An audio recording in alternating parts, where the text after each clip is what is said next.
somme que j'avais apportée, ça faisait de mon héritière la femme la plus riche de son village. J'étais au milieu des rizières, à 80 km de Hue. Hue, c'est une ville qui est au centre du Vietnam. J'avais retrouvé les neveux et nièces d'une personne qui était partie en France en 1954, avec qui elle n'avait plus du tout de lien depuis plus de 60 ans. Et je leur ai apporté, je crois, chacun 80 000 euros. Là-bas, c'est une fortune. Parce que vous arrivez dans un monde où les repères ne sont pas du tout les mêmes. C'est des gens qui vivent autour de 3 récoltes de riz et ils vivent à peu près avec 70 euros par mois, je crois. Donc c'est très, très, très, très modeste.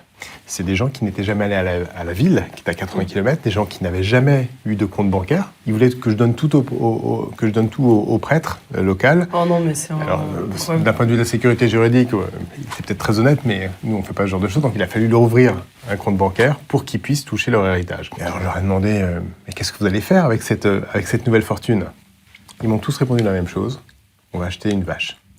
Parce que le symbole ultime de la richesse pour eux, c'était d'acheter un bovin. La somme que j'avais apportée, ça faisait de mon héritière la femme la plus riche de son village.